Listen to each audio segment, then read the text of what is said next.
ClancyPasta presents A Bad Trip on Mushrooms Showed Me Something That I Still Don't Know How to Explain. Written by Zacharius Frost.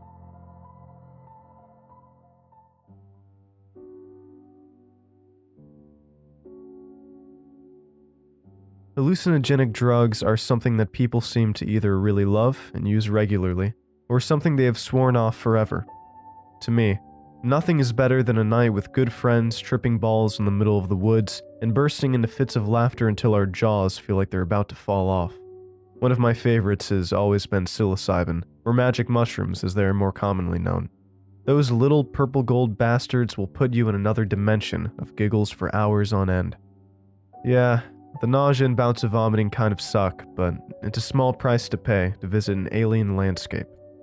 A lot of people are put off of hallucinogens due to their fear of having a bad trip. It's good to be aware of this risk, but out of the hundreds of trips I've had, I've only ever had one which I'd classify as bad. It was the last time I tripped, and it was really bad. I still don't know exactly how much was the trip and how much was real, but it's the reason I'm here writing this today. It was a warm summer Friday night, and I had just gotten off work. My buddy Cody had texted me during the day and wanted to know if I wanted to go out and have a bonfire. I of course quickly expressed my interest and returned home to get ready for the night. I met up with Cody and his girlfriend Lexi several hours later. Cody had a wide, devious smile on his face when I arrived, and I knew instantly he had something he couldn't wait to tell me. "What are you all happy about?" I asked, buckling my seatbelt in the back seat of his truck. "Check it out, man," Cody said, fumbling for something in his center console. He retrieved a bag several seconds later and tossed it to me. "Merry Christmas," he said with a smile. The bag was stuffed with a familiar and welcome sight, dried psilocybin mushrooms. I removed one from the bag and admired it in my hands. It was dotted with streaks of purplish azure and smelled absolutely rancid, all normal signs of good quality shrooms. "So, it's gonna be one of those nights, huh?" I asked, my smile mirroring his own. "Hell yeah," Cody replied with a raspy chuckle. From there, the three of us made our way out to meet up with another couple of our friends. We rendezvoused with Alex, Jovan, and Chelsea soon after. Cody unveiled his bag of goodies, and both guys expressed equal excitement as I had. "Oh shit, it's gonna be a good night," Jovan said with his infectious laugh. Our group headed out from there to grab the usual supplies. We picked up a few pallets from Cody's work, stopped by the liquor store, and headed out to our usual spot. I live out in Oregon, and our go-to bonfire area is a place called Goat Mountain. It's pretty remote, some 15 miles south of Estacada. Lots of wilderness, off-roading trails, and abandoned logging sites dot the area. People know about this place and regularly camp in the area, but usually you'll never run into them because the place is so vast. The area is nice for several reasons. First of which is that cops rarely patrol it because their cruisers have severe difficulty traversing the unpaved trails that lead up to it. A truck or jeep is pretty much a must in order to get there. Second is that, as far as I know, nobody lives in the area. You can make all the noise you want up there and nobody's going to complain or come looking for you. It's our own little haven, shared by others who know the area, and a pleasant escape from the bustling and at times overwhelming city. So, we began our trek, supplies in tow with Cody's truck barreling towards the destination. Lexi was in shotgun, while Chelsea and I sat in the back. Behind us, Alex and Jovan stayed hot on our tail in Alex's '98 Jeep Wrangler. The roads quickly turned from smooth pavement to an uneven dirt path. Trees stood like Templars on either side of the road, and the forest itself seemed to beckon us onward. We, of course, were all too eager to oblige. We made good time, and within half an hour we arrived at the usual spot. The area is a sort of pit or small valley on the other side of a relatively steep trail. Makeshift fire pits were scattered about the area, while shotgun shells, beer cans, and cigarette butts littered the area. It appears we aren't the only ones who visit that spot anymore. It honestly pisses me off that people come out and leave shit all over the place. Like, really. If you're going to go camping, then at least pick up your trash, or at the very least, burn it. I'm no hippie, but I'll admit I am a bit of a stickler when it comes to not leaving a mess. Nothing worse than having an area you love overrun by garbage. Despite the initial irritation of the trash, we soon had our gear unloaded and a warm bellowing fire roaring in the background. We wasted no time in cracking open a cold one and setting up the tent. The sun had just begun to set by the time we finished our setup. Cody then eagerly distributed the shrooms among the group. Lexi and Chelsea both elected to not participate, which only meant more for the rest of us. Cody had maybe a half ounce or so, meaning that each of us took roughly an eighth, with Cody taking a bit more.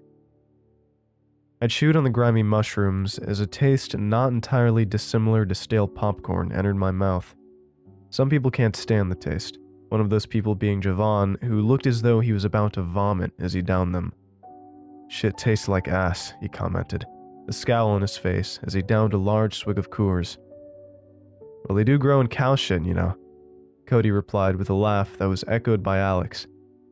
Lexi and Chelsea gave shakes of their heads from around the fire as the four of us guys struggled to down the dried mushrooms. After it was done, we grabbed another round of beers and sat in eager anticipation of the desired effects. For about an hour we sat, reminiscing on past parties and various debauchery, as we waited for the trip to kick in. I felt my stomach begin to turn as we sat there, which actually is a good sign. Psilocybin is essentially food poisoning, like mold or something. Makes you feel like shit for a bit, but that's how you know it's working. It's always a slow malaise at first, a subliminal inclination that makes you feel like something about the world is suddenly very different. The weirdness is gradual, starting with moderate tufts of distortion on the trees and in the sky. I always describe it as the world begins to sing, which when I'm sober sounds like nonsense, but during the trip it makes perfect sense. The world around you seems to just take on an entirely different form as your perspective gives in to the chemicals. For some reason, this is just about the funniest damn thing you will ever see, and soon after, the fits of giggles begin. Chelsea was busy telling a story about some girl who tried to fight her at a party, when Alex suddenly burst out laughing. Chelsea looked at him, clearly annoyed that he had interrupted her tale. "You're tripping balls, aren't you?" she asked with a laugh. Alex calmed down suddenly, his eyes darting back and forth as hushed giggles escaped his lips. "I feel like shit, bro," Javon said. "Go puke, it'll enhance the trip," Cody replied. I never actually have found out whether that rumor is true or not. Javon shook his head and pressed his hands to his face. "Nah, man, I'll be good." Cody then looked to me. "You feeling it yet?" Cody's eyes seemed to bulge from their sockets, and for some reason his slightly pudgy exterior combined with blonde facial hair in that moment of dismal lighting reminded me of a walrus. I burst out laughing, and Cody followed suit right after. The three of us continued to laugh for several minutes, all the while the girls giggled to themselves and made fun of us. Javon, meanwhile, had gone to relieve himself away from the group. Silence suddenly befell the group, only for it to be pierced seconds later by the sounds of Javon retching somewhere in the woods. This of course elicited another bout of laughs from Cody, Alex, and me. We then heard the infectious cackle of Javon from the shadows, who had now also joined in the laughter. Chelsea shook her head. "Idiots." She and Lexi shared a laugh as Javon returned to the group. "Man, I splattered on my Jordans," Javon said with a laugh, while using a towel to wipe the muck from his feet. "Why are you even wearing those out here?" Cody asked with a laugh. The full brunt of the trip really began to hit me then. Around me the trees appeared to breathe in and out, like a pupil rapidly dilating and restricting. Lexi began to play some trap music from her phone. Cody's truck and Alex's Jeep also appeared to breathe, and, when combined with the music, they appeared to dance in the crimson light of the fire. I giggled to myself, juvenile, like a child who just swiped a cookie from the jar. We continued to chuckle at asinine things and observe the now distorted world around us. A full moon now beamed brightly overhead, illuminating a cluster of grinning clouds that seemed to sneer down at us. In the woods around us, I saw the shadows dance and contort in a bizarre display. Lexi then paused her music, and things fell suddenly silent. That was when I first heard it. In the distance, I thought I could hear the faint humming sound of something. I perked up and cocked my head to the side, trying to better hear the faint sound. "What is it?" Lexi asked. I put my hand up as the distant sounds of what appeared to be a low humming echoed in my ears. "Do you hear that?" The others cocked their heads. "Sounds like humming or something," I replied. "Am I just tripping or—" "No, I hear it too," Chelsea interjected. "Probably just somebody blasting music," Cody said. Alex rose to his feet and began to saunter away from the fire. He paused some 20 feet away and slowly turned back. "I think it's coming from that way," he said, extending a pointed finger towards a cluster of trees. He lowered his hand and then turned back to us, a gleaming smile on his face. "You guys up for an adventure?" he asked with a chuckle. "Hell no, man. I ain't trying to die tonight," Jovan replied. "Oh, come on, you'll be fine. It's probably just some people partying. Cody, you down?" Cody took a swig of beer and pondered the proposition for a moment. "Yeah, fuck it. Let's do it," he said with a shrug. "Zach, you down?" Alex asked me. I shrugged. "Sure. Why not?" Cody and I both rose to our feet and beckoned Jovan. "Come on, Jovan, let's go," Cody said. Jovan shook his head. "Hell no, man." "Come on, don't be a pussy. We're just gonna go see what's up," Alex replied. Jovan gave a deep sigh and downed his Coors. Then, with a groan, he stood as well, begrudgingly ready to follow.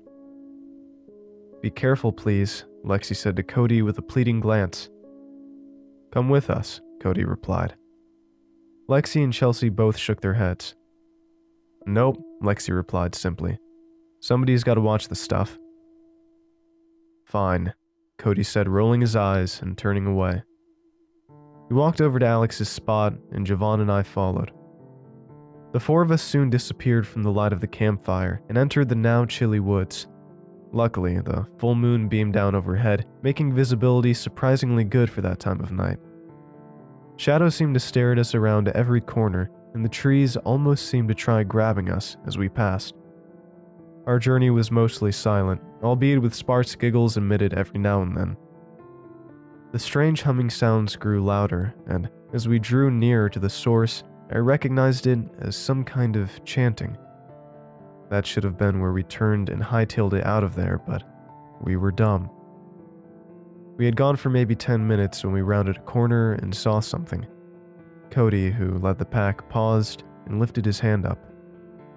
Then I saw it. Further down the trail, maybe a couple 100 yards, there was a bonfire. "Dude, I don't know about this," Alex said, turning to the rest of us. I crept closer and stood beside Cody at the front. "Come on, they're just having a bonfire," Cody replied, shrugging off Alex's concern. "What the hell is that sound then?" Alex replied. Cody's head swayed on his shoulder before he began walking once more. "Cody, hold up, dude." Cody wasn't listening. He walked across the trail and disappeared into the woods on the other side. I groaned, now with a deep pit of dread opening in my stomach. Nonetheless, and against my instincts, I followed him. I entered the trees on the other side and took cares to not make a lot of noise. I saw Cody some 30 yards away, crouching behind a tree. I tiptoed over to his position and crouched down beside him. Cody jumped as he heard me, but then relaxed a bit. I saw the fear in his wide, dilated eyes then. "Dude." He pointed out beyond our position in the direction of the bonfire. The chanting now sounded almost like a group of monks performing a Gregorian mantra of some kind. I crept up to Cody and peered around him. The bonfire was now completely visible, a massive pyre burning brightly some 50 yards away. Around it stood a dozen or so people, all dressed in white robes with hoods up.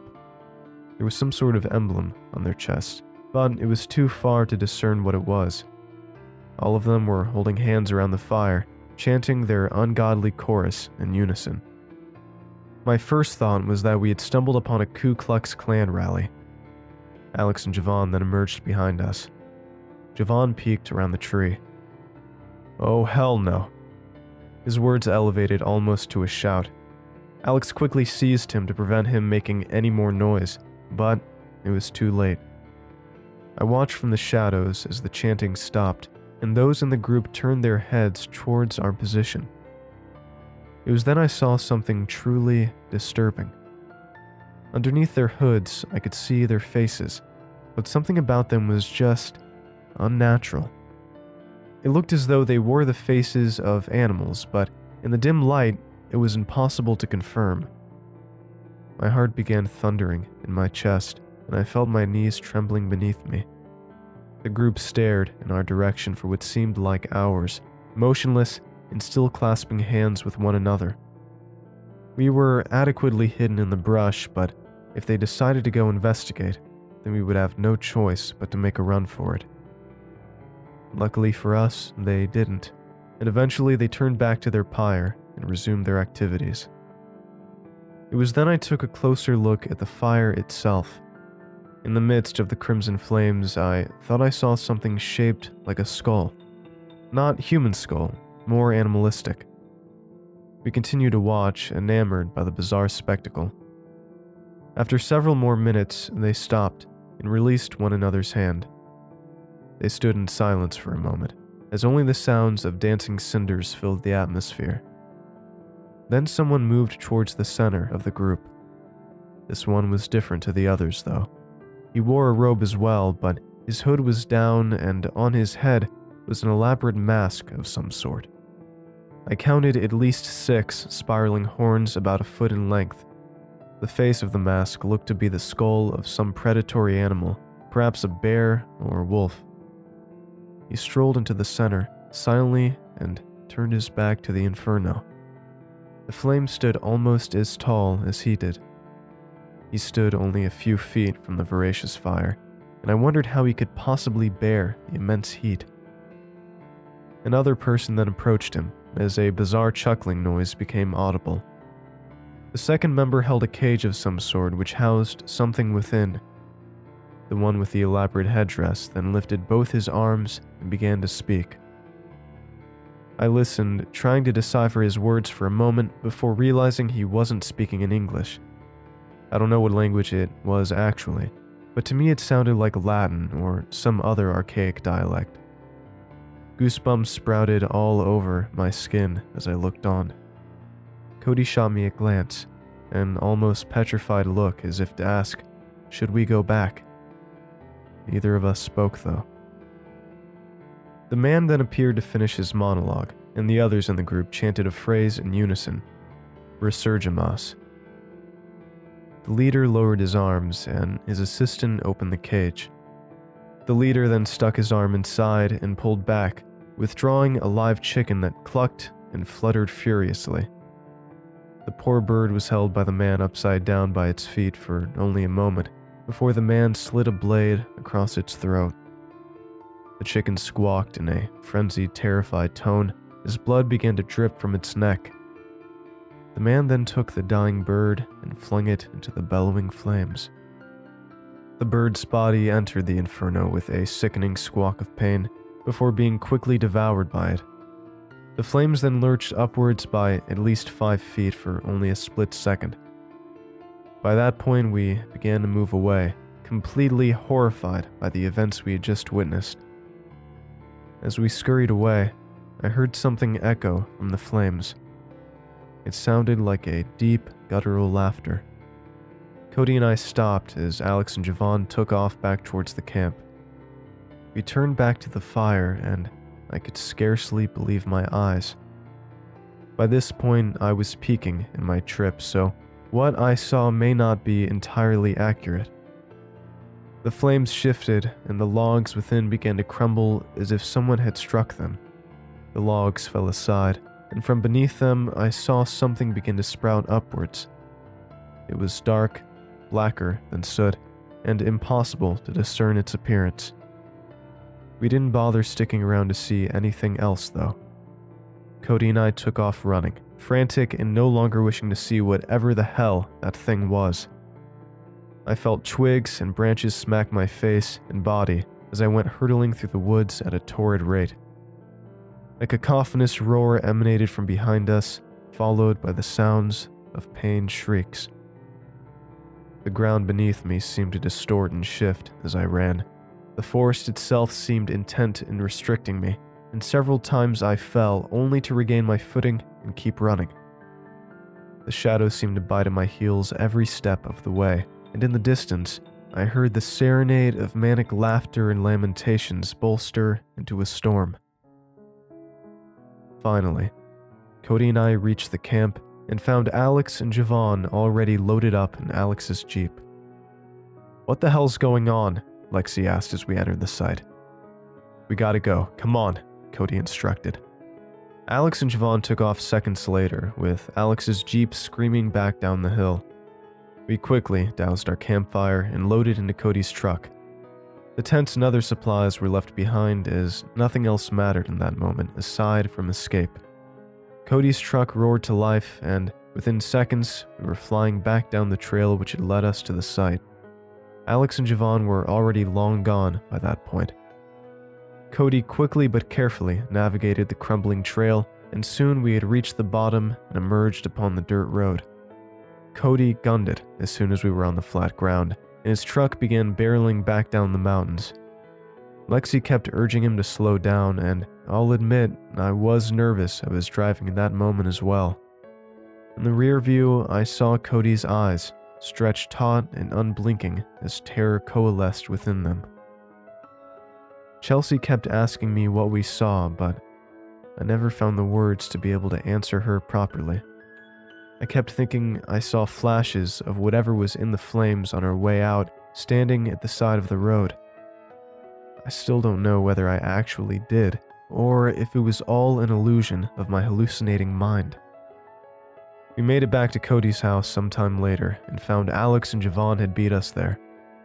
We all just sort of sat around in Cody's basement, not really saying much of anything. Eventually, the night grew late and the others fell asleep. I didn't sleep a minute that night though, as I could have sworn I heard distant laughter on several occasions. That was all over 3 years ago, and I have since gotten over the incident, at least for the most part. I've never tripped mushrooms again since that experience. The thought alone terrifies me. None of us have ever really talked about what we saw that night either, but maybe that will change soon. I had almost forgotten about this entire fiasco, until a couple days ago, I saw something that caught my eye. It was a news article from a local paper claiming that 2 bodies had been found at Goat Mountain. They were both burned beyond recognition and had to be identified by their dental records. It was everywhere in the news for a few days and created quite the hubbub around here. And now, suddenly, it's just gone. I can't find a trace of it anywhere. I don't know what happened with it, but it's clear there's something that someone doesn't want getting out. That may be the most troubling aspect about all of this. I know all of this sounds crazy, ludicrous even. I know the mind of a hallucinating individual is not one easily trusted, and I know the things I have written here seem incredible. But at the same time, I've been through trips dozens of times before, and I know what I saw. I know it's the truth, and now I know that it, whatever it is, it's still out there.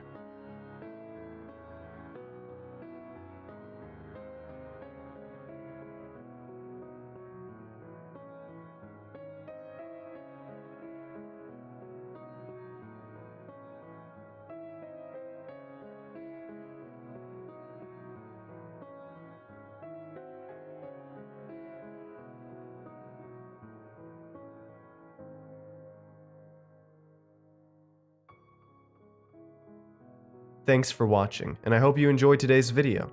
I want to give a huge thanks to all of my supporters over at Patreon and YouTube memberships. Your support makes these narrations possible, and I appreciate it a ton. If you'd like to join these lovely ghouls, you can head on over to my Patreon at patreon.com/ClancyPasta, or click the join button below to become a member. And if you'd like creepy cool shirts, make sure to head on over and check out my official merch store for some awesome tees, hoodies, stickers, and more. Alright, thank you all for watching, and I hope you have a great night. Cheers.